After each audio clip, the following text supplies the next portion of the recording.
Hello and welcome to The Right Idea, where we discuss the people, policy, and politics that drive Texas. I'm your host, Brian Phillips. I'm the Chief Communications Officer at the Texas Public Policy Foundation.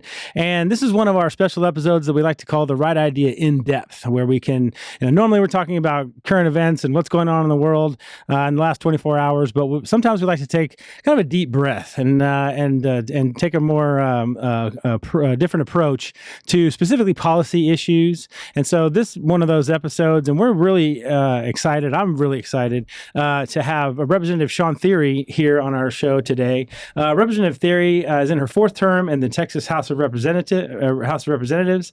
She's authored over 80 bills tackling range of issues, including school safety, human trafficking, mental health, and mental care. She represents the historic Texas House District 146. She's an alumna of Howard University and the Thurgood Marshall School of Law at Texas Southern University. Representative Thierry, we're very excited to have you here today. Thank you for having me. I'm super excited to be here. Excellent. And then, of course, no stranger to the show, the Dr. Richard Johnson, who runs our Booker T. Washington. The Booker T. Washington Institute at TPPF, but is also a regent at Texas Southern as well. So thank you, Dr. Johnson, for being with us here today. No, glad to be here with you, Brian, and certainly always glad to be here or anywhere I can be with my good friend, State Representative Shawn Thierry. She is the super shero of the world. Well, so I want to get into your story, Representative Thierry, and we had a real opportunity for you to come and address our group today upstairs, and we want to take this opportunity to talk to you here on the podcast. I know you've talked to Mandy Drogan about educational issues before, and you've really been on kind of the circuit doing a bunch of media and podcasts and things, and there's a specific reason why, which we'll get into that. But I wanted to be very clear, well, let's just get into your story. Let's talk about the happenings that occurred during the last legislative session, particularly towards the end on particular issues. Can you talk a little bit about the lead up to the very important debate over the gender modification of children, and talk about your role in all of that? Thank you. Well, as I've said before, for those who are maybe not familiar, I had no idea this was going to be a life-defining moment. When I took a stand, for those listening, I took a stand that a child under the age of 18 does not have the capacity to consent to a sex change surgery, or that they should not be, they cannot consent to cross-sex hormones, body-altering drugs, which will change their makeup, their ability to procreate. And kind of seems to me at the time that would have been just common sense. It was consistent with our policy all across Texas on so many issues that the minimum age of consent is 18. Many times it's 21.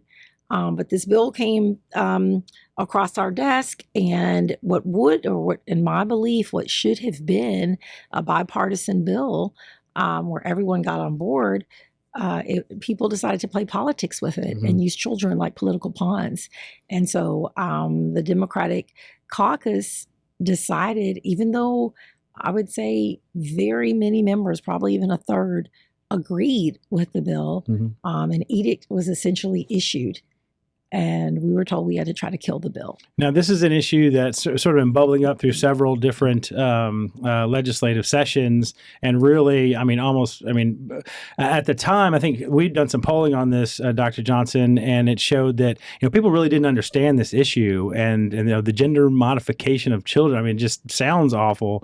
But people didn't really understand this issue. And at the time that we polled it, maybe the previous session before, people really sort of understood this as this is about, a parent and the child and gender dysphoria and what the medical community, feels about that. And so we saw polling where essentially, it was kind of upside down, where people said, well, maybe this is, really about what, the medical profession or industry thinks about this.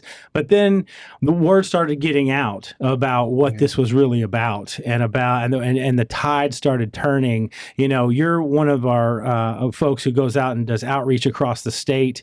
Did you happen to see, people starting to learn about this issue, or, and what was people's reactions once the legislature and certainly the governor and others started to like highlight this as like an important issue that we needed to address last session?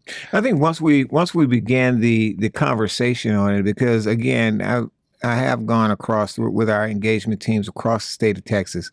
And one of the things that I can say about Texans is we're number one on faith, family, and freedom. Mm-hmm. And when we talk about our faith, that's where Reagan said it best. He said there are some lines that we must not let people cross. Mm-hmm. And this is one of those lines because it goes against our strong religious values in terms of men, the role of men and the role of women in creation. When we talk about transgender and transsexuality, and then imposing that on children, that is a line that Texans across, didn't matter whether rural or urban, Texans across the state of Texas said, this is a line that we will not allow to be crossed. And I'm so grateful to Representative Thierry for acknowledging that line.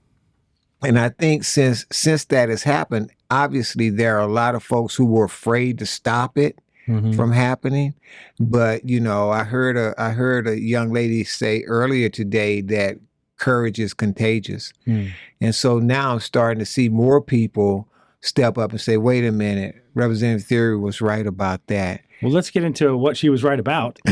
So this issue's, it's percolating through the House and the Senate, and the legislation's moving and all of that, and it's starting to get kind of a fever swell in terms of like, what's going to happen in the House.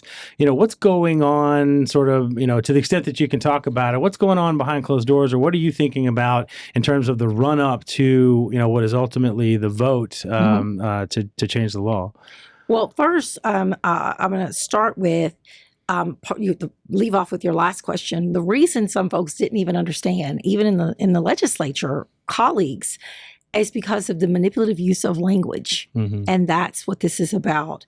When you say something like gender modification or gender affirming care, the average Texan or the average American, the average parent really doesn't know what you're talking about. It kind of sounds kind of sweet when you say gender affirming care. They're caring for us. Yeah, you put the word care in there, and then, it kind of plays on your brain.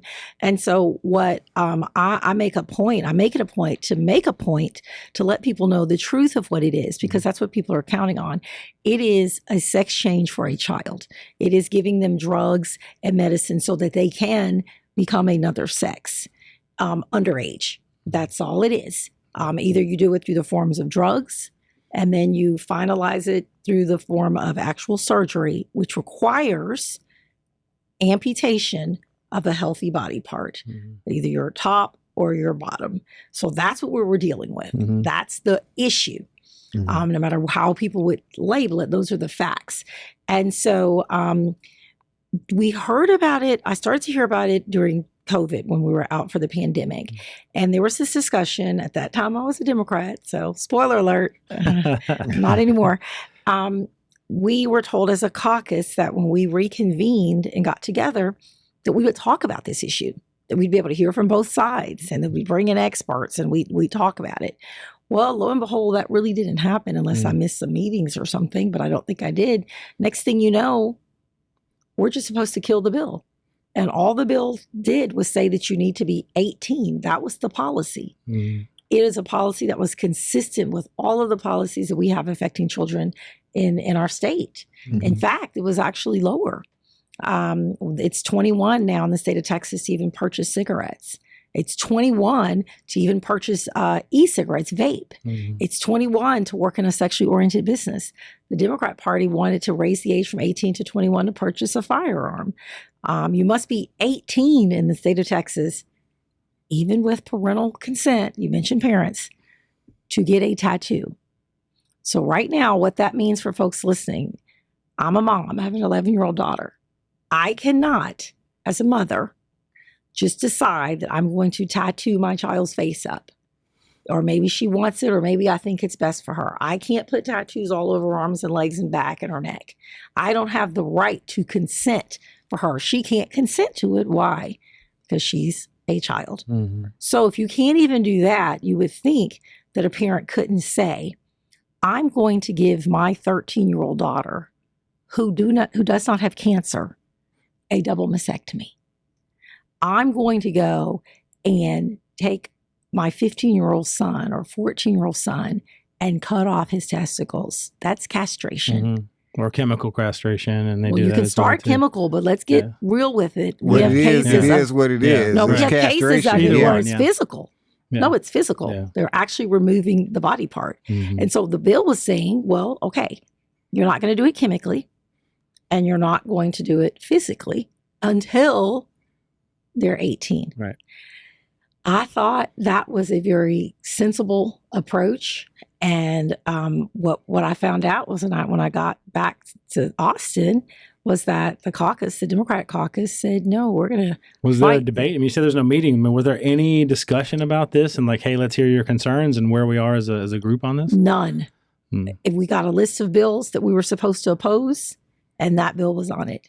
It was considered, they mislabeled it and called it a hate bill. Did you talk to your colleagues about their feelings on this? I did. I had been doing the research on it really for a year before that, because when I know that I'm going to be addressing something serious, I want to know about it. And so I started meeting with colleagues one by one, sometime in small groups, 3 or 4. And I would say, well, let's start with the puberty blockers. That's another use of language. Mhm, People really go, what's a puberty blocker? Well, what it is a drug called Lupron. I started talking to colleagues and said, well, do you know what Lupron is? Like, no. No.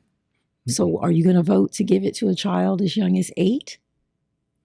If they tell me to, I suppose that's kind of the kind of conversations amazing. I was having. And I said, well, Lupron, just so you know, we'll Google it together, is a drug. It is a chemical castration drug that has been used for child rapists, violent sex offenders. The other use for the drug is for men who have prostate cancer. Now, let's go back to the off-label use that these groups want to use it for. It's not prescribed for this purpose, but it can be. They wanted to use it to give it to a child as young as 8 so that they would not develop into puberty. So I started looking at the data that showed that it could cause permanent sterility, infertility, early onset of osteoporosis, because puberty is not just for bits and parts. It's so that your whole body can grow, the whole child, the brain, their bones, all of that. So it stunts their growth in a myriad of ways. And so I started talking. And for those that took the time to listen, they said, I agree with you, Thierry. This is wrong. Before we move on, did anybody make a substantive in those private groups, right, where they could do this? You're not out there on the floor, you're not out there on a media interview. In those private groups, did anybody even attempt to make a substantive argument for why this law should go down, or why Texas should allow this kind of thing to happen to children? What they called substances was just parroting talking points that said things like, well, this is the decision between the child and the parent, or this is what these kids want. And if you don't give it to them, they'll kill themselves.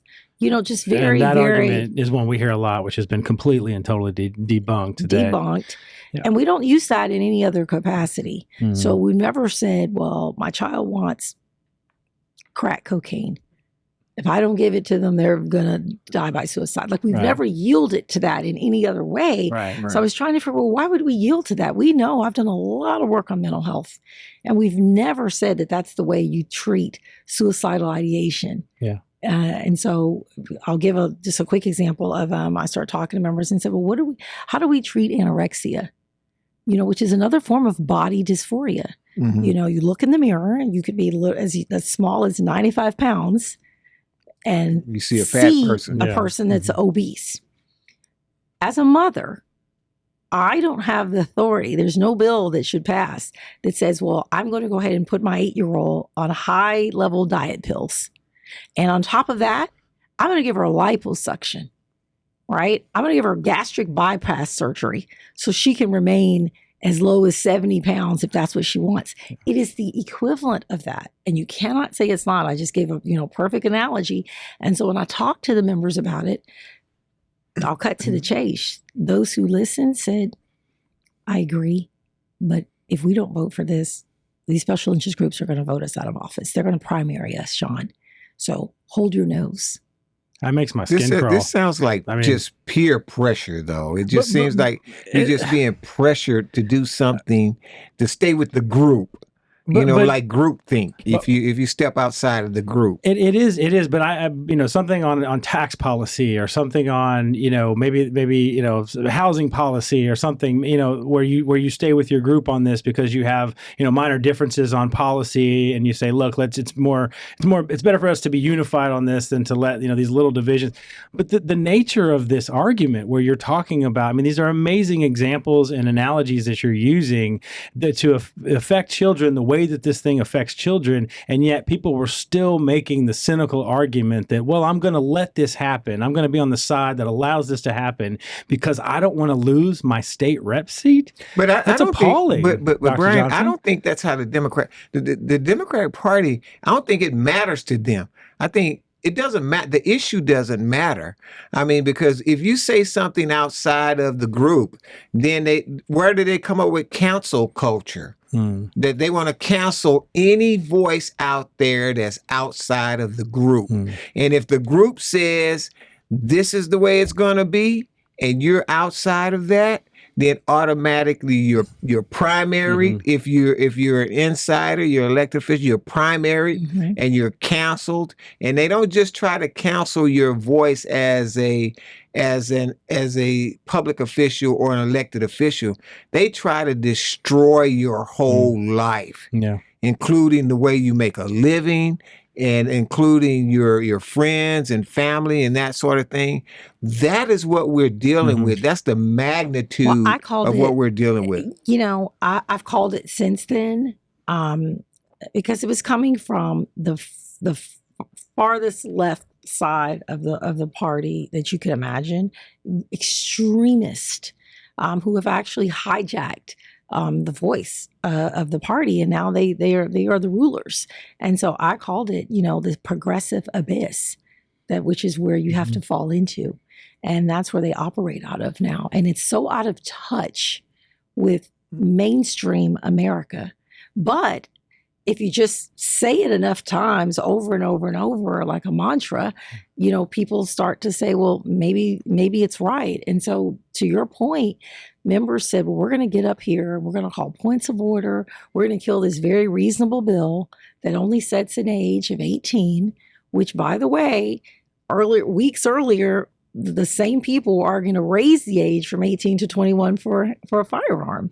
So they believe in raising them. The arguments they were using is that the frontal lobe of the brain is not developed under 18, correct? It's actually, the data tells us 24 for the firearm. That was the argument they were using for that.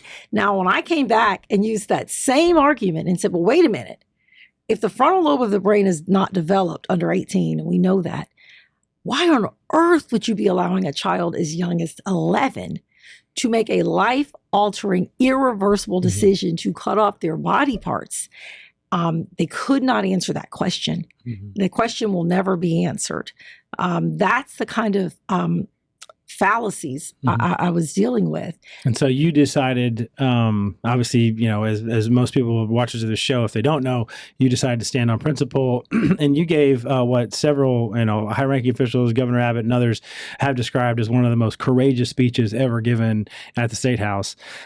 It was incredibly courageous, but not for the reasons I think that most people might think, particularly those who haven't heard the speech. If you haven't, I would tell our audience it's easily findable on Google and YouTube. One of the reasons is because I've heard people give these kinds of speeches before where they're going to go out and do something that is against the grain, and they're going to try and explain why they're going to vote or why their position is on a particular issue.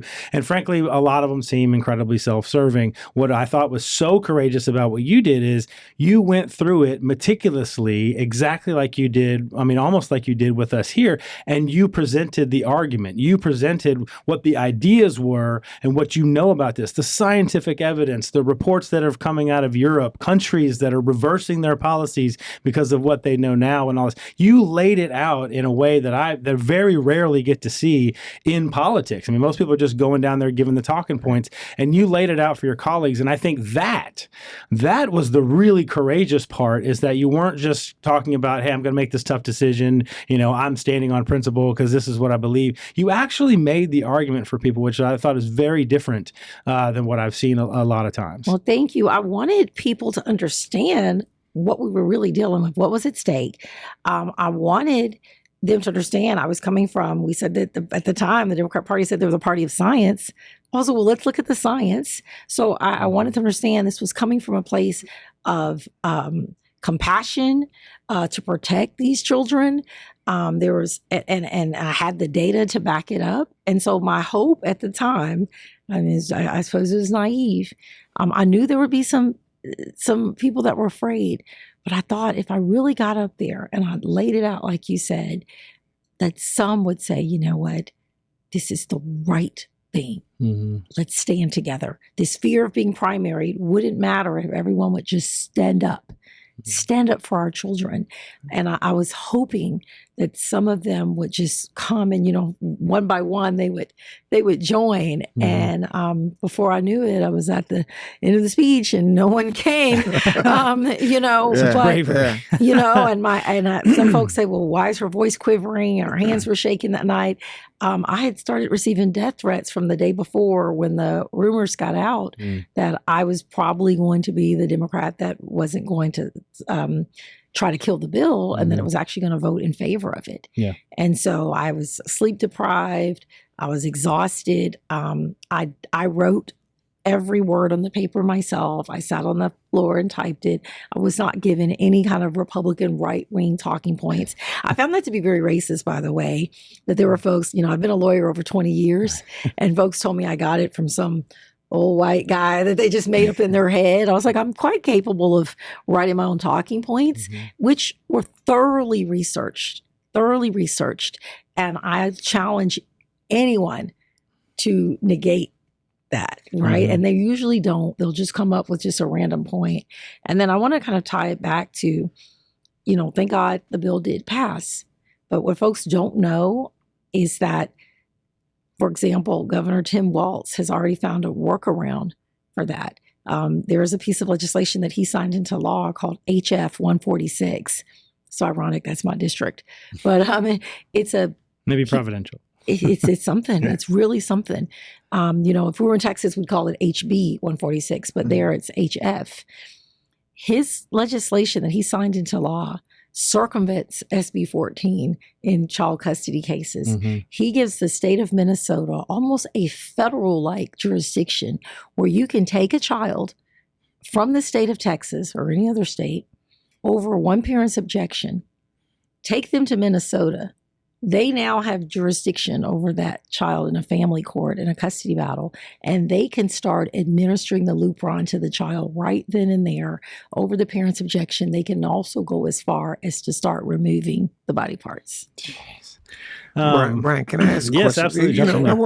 I'm just taking it all in right now. Yeah, I know it's a lot. I want to throw something is what I want to do. Representative Thierry did make a strong point. She said it's just a really small group.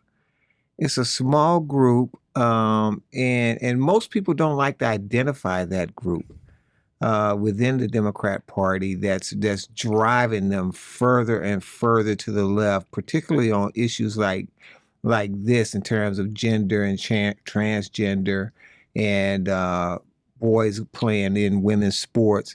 It's a very small group, but a very powerful group within that party. And usually it's the LGBTQ and what we call white liberal groups who are way far to the left and really driving folks away from that party, driving a lot of African Americans away from that party. Yeah, I mean that's it. It's. I call them small, but because, I would say they're not the majority of the, mainstream populace, but in terms of influence, very, very dominant. And anytime you differ now on any issue, people will just say you're anti something. Sure. and it's completely illogical. Or ism, right? You're ist, Yeah, you're sexist, racist, you whatever. become that. And it's so cockamamie and crazy that I was actually called, I'll never forget, a black woman here, they were like, "You're a Nazi." I'm like, "I'm a Nazi?" Okay. I thought I was Baptist, but and former Christian Catholic. So then they're like, "You're a white Christian nationalist." I was like, Not quite. Wow. Okay. So there's just this kind of need to think that you're that. But what I am relieved about, despite everything that's happened since then, fast forward Cliff Notes, I did get primaried. I made it to a runoff. I didn't win the runoff, so I won't be back in office after the next term. I'll complete my 4th term. But what I'm relieved about is now I'm able to really speak on the issue without any trepidation and educate people. And I find that the more people really understand what we're talking about, people go, "I had no idea that's what they mean when they say gender affirming care." I didn't know that we're really talking about sex change procedures for children. Most people will tell me, I never even thought in a million years we'd be talking about that in this country. Most people want to protect the innocence of children on every level. You talk about the African American community, Dr. Johnson. Everywhere I went when I talked about it, the phrase was very simple: let a child be a child. And that was it. Believing in keeping a child in a child's place. We hear that all the time. And I started asking questions and just saying, either they're children or they're not. And if you believe children are adults, then just say so, and that's what you're having to say to make this argument. And so from raising the age for everything else, I said, well, put this right there in with it. I want to explore a little bit of, what conservatives, as we work in public policy, what we're really up against. And I think maybe we take for granted that, we have ideas about the way the world should work, and we, have research and we have facts and data that, support those positions, and certainly examples of where things have worked or not worked in other states. And we put all that together and we think we're going to go down to the floor of the Texas House and we're going to present all this evidence and we're going to have this debate back and forth. And a lot of times you get down there and you realize, even on really substantive issues and controversial issues, it's just not that way. What do you make? I have to believe. I have Democrat friends. I have liberal and center right friends, people who absolutely hate Donald Trump, but they still agree with us on some policy issues. And so all the mix. And when I talk to them about substantive issues, it's very respectful. They have, good arguments for why they believe what they believe, and they sort of come to the table with, here's, evidence or arguments or whatever. And sometimes it doesn't feel that way on the left. They're using arguments that are clearly spurious, like the suicide. What do you make of, and the fact, and to add to that, the fact that you have been told behind closed doors from people that said, we agree with you on this, but we're going to hold our nose and vote the other way. What do you make of, an organization that does that, for the most part, on some of these big issues? Well, that's when you get to the point that, they've jumped the shark. That's when you know that there are people who are willing, for the sake of themselves, for political expediency, to let our country slide straight off a cliff. They're thinking short term. They're not in it for the long haul.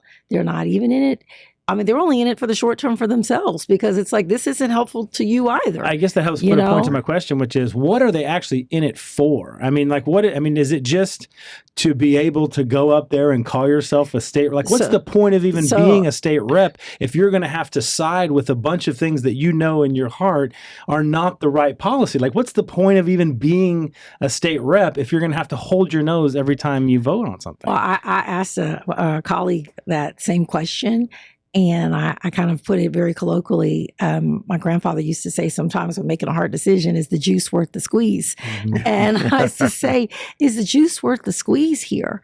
But for many people, sadly, that is the state of politics in this country now. Yes, there are those that would rather hold on to that perceived power of having a state rep seat or even a senator seat. Okay, because the Senate had to vote the same way. You can't let them off the hook. Right. Democratic senators did the same thing.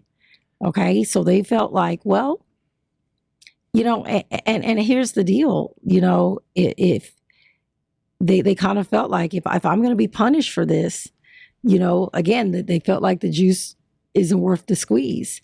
And so you have to, and I think that the worst part about this is why the American voters are so disenchanted with the political process. This is the worst of politics. This is why politicians have a bad name. And so for me, that's why I made that decision. Everybody has a point, a cutoff point. On a core value level, I said, I cannot do this. You go from being in a caucus, and I'll be provocative. You go from being into a caucus to being in a cult when you get to the point that you're voting and you're admitting that you're doing something that's extremely harmful to an entire population and it goes against even your own values, but that you're doing it because you're afraid of what somebody else is going to do to you, or you're doing it for the glorification of self. Dr. Johnson, let me get into a quick issue that's near and dear to your heart, which of course is education and school choice. And I think we see this same dynamic on that side as well, because it's so obvious. The research is so apparent, that compelling. Thank you. That school choice does help. 33 cities, 33 states, and the District of Columbia all have school choice, and yet we somehow have Friday night football. In all of these states. All of these arguments that exist. Again, it's very disingenuous, I feel like, for the arguments from the other side when there's all this compelling evidence to show that policies like school choice really do work, and yet they're, to Rep. Thierry's point, they're doing it for these ulterior motives to simply be part of this cult, essentially. Like, what's the point? I think to Representative Thierry's credit, she what makes her so magnanimous in this whole deal is the fact that she was willing to go against the grain. And human beings usually are tribal. They move in a group, and they move in that group because they find safety in that group.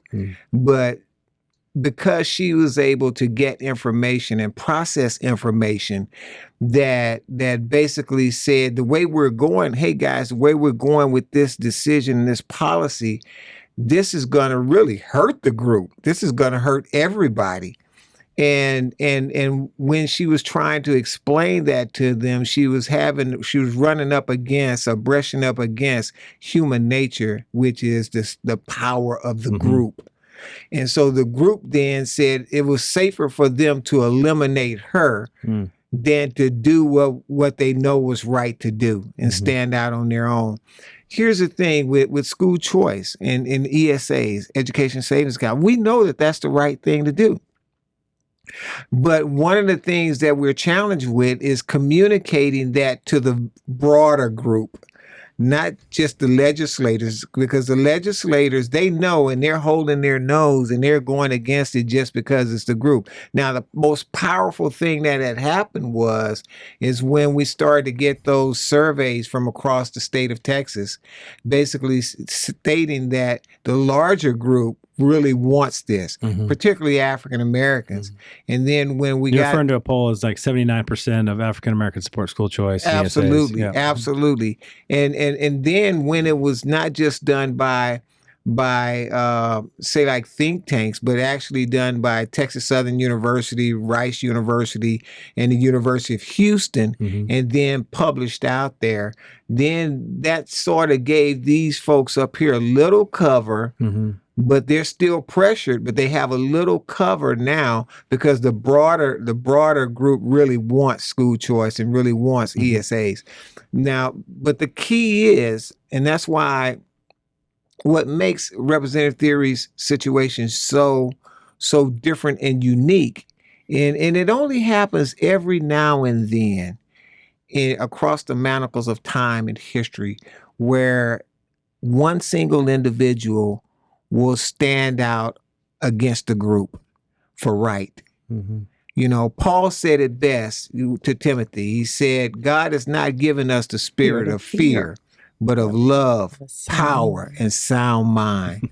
And so that is what made her situation so magnanimous and so unique that most of us have to now stop and pause and take a look at it, because she was willing to step out against the I group. love how you always bring it back to the positive, and so there's been some positive developments since you stood for that. Of course, the men and women's sports has been kind of a movement that's been bubbling up for a long time. Riley Gaines, of course, who our audience would be familiar with, she's been to Texas and she's kind of been leading this charge around the country, and it's been slow. It's been slow for the actual institutions to start to react to this. Places like Texas have passed laws, but they're obviously the institutions haven't necessarily come along with that. However, we just got San Jose State in California has a transgender player. They have a man who plays on a women's sports teams. The University of Wyoming, I believe, is now the third volleyball team to forfeit that game, and so they're now the third school, the third program, and it's very important that the schools and the programs are the ones making these decisions. It's not just the kids who are refusing to play or the parents. That's kind of where it started, was with the parents and kids. But now the Wyoming, I believe, is the third school to actually pull out and forfeit the game. So things are moving kind of in that direction. And one thing I wanted to also, if you didn't know, are you familiar with Gloria Romero? Do you know her story? No, I do not. Gloria Romero could not be more of a Democrat. She actually caucused or was a delegate for Jesse Jackson back in 1984 for president. So she goes very deep. She was a rising star and became a star in California's Democratic politics. She was the Senate caucus chair and ultimately became the majority leader in the Senate in California. In September, so just less than a month ago, she wrote an op-ed saying that she was now switching parties because the left had so, as you've eloquently described, the far left has so much taken over the Democrat Party that she is now switching parties. And she said, quote, "The Democrat Party has become the party of censorship, authoritarianism, and locking people up for free speech. The Democrat Party has abandoned veterans at home to send millions and millions overseas."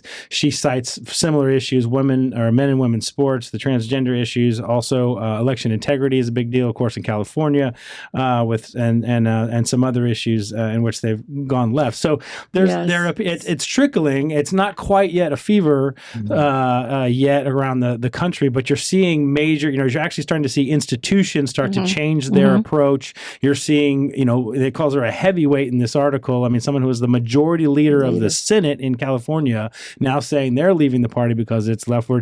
Do you see some hope there, some glimmer of hope? And maybe on your darkest days when you were getting these death threats, do you start to see a glimmer of light? I do. I remember her name now. I remember reading about it. It probably was maybe even less than 7 days after I made my announcement. I turned on the TV and saw her giving that speech. Her name had escaped me for a moment. I do. But what I want to say is this, when you talk about the schools now, forfeiting, but I prefer to use the word they're boycotting this, and that's what it's going to take. And I want to encourage people listening when this issue with women's sports or any of these issues, particularly with that.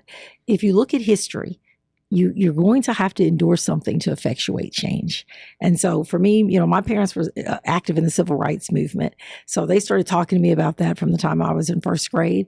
So maybe just my frame of reference, I knew that there was always going to come a someday in my life, and this isn't the first time, but this became the most, famous time, where I was going to take a difficult stand for something. It is equally as important for these young ladies at schools to have to do that for the sake of what's right.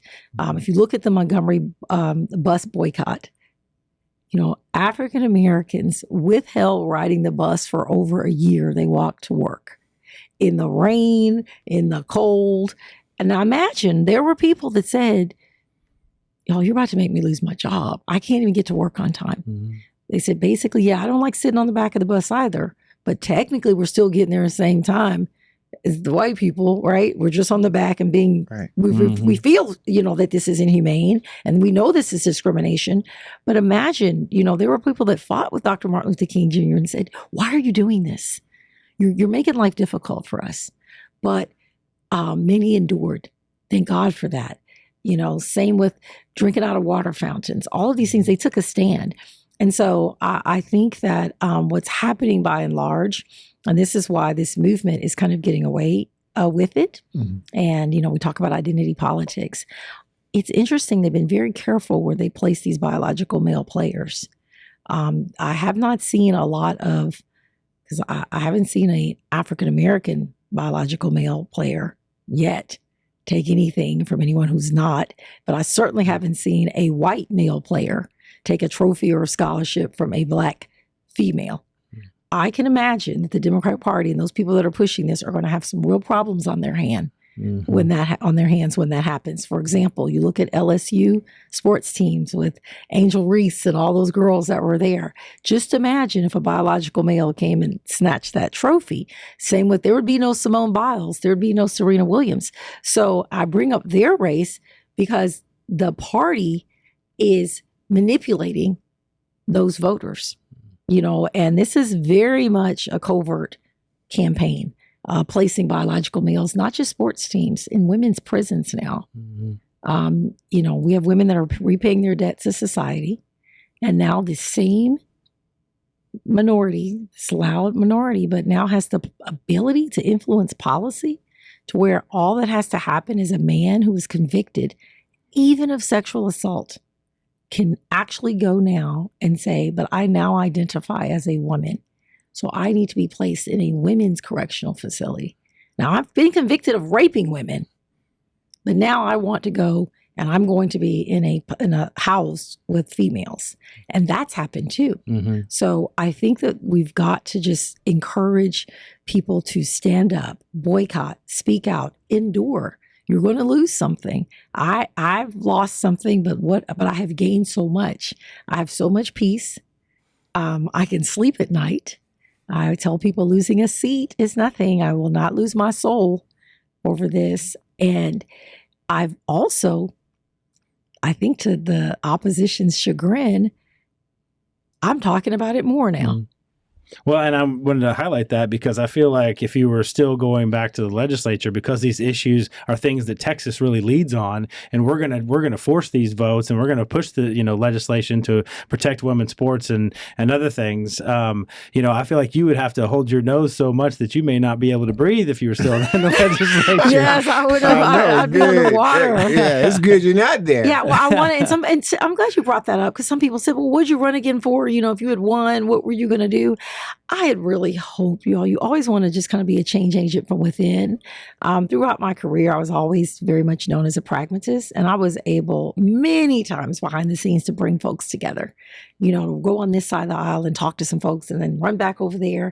And they said, well, Shawn, you go talk to them over there. And so that's how we were able to have good government and bring people together, as you said earlier, so we can reach consensus. Yeah. And so I thought, well, I want to go back so I can continue to do that. If I'm not there, who's going to be the voice of reason? But I realize now that I wouldn't have even been able to do that. Again, they're so far into this abyss, this progressive abyss, this radicalism, this extremism, that they don't want to hear it because it shames a lot of people. And I did hear that. I had colleagues that called me and said, I'm going to tell you something. You are embarrassing me.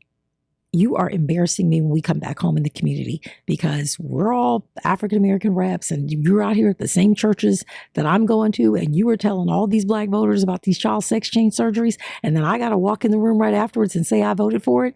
I say, you made that choice. I was going to say, maybe you just look at them like, okay, yeah, you're on your way. Yeah, you made that choice. You stand on it, as we say in the district, my parts of my community say stand on business. Yeah, I said, well, stand on it. Stand on what you did. And we got to wrap up, but you mentioned earlier, and I won't ask you what you're going to do in the next part of your political career, where a 501c3 and you do your thing.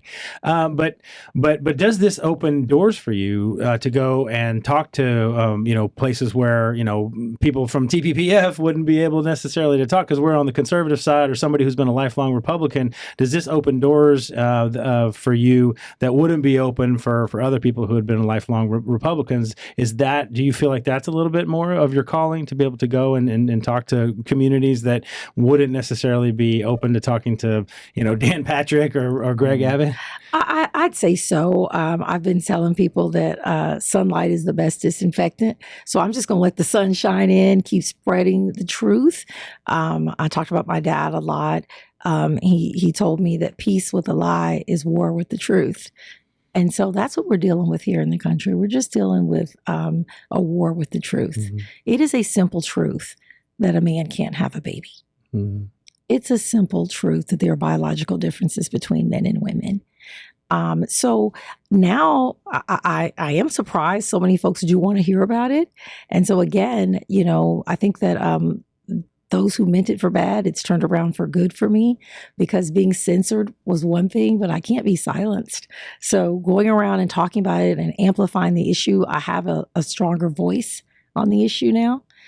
Because people know that it's coming from an authentic place. I have the knowledge. And so I just hope that I can continue to educate, enlighten, and inspire people to be bold and to be brave. And I'm going to conclude and say that I used to talk about this quote when I did my work on anti-human trafficking. I think Nelson Mandela said, society shall be judged by how it treats its children, and its most vulnerable. And America and this world is being judged that way. And so the onus is on all of us to be a voice for the voiceless. Yeah, well, thank you so much for doing that. That's a great way to end it. I mean, as we know, Dr. Johnson, we're going to stay in the fight. The left didn't build this over the last 30 or 40 years to then turn around just because one member or one piece of legislation passed in Texas. The fight will continue. I just want to say thank God for you, Representative Thierry. Thank you so much. Sometimes God has to force us forward, and that's what he's doing in this case. He's forcing you forward. He's opening those doors, and you're going to be a voice for the voiceless. Faith, family, and freedom forever. TPPF. Thank you. Thank you, Dr. Johnson. And thank you, Representative Thierry, for being here and speaking with us and talking about these issues.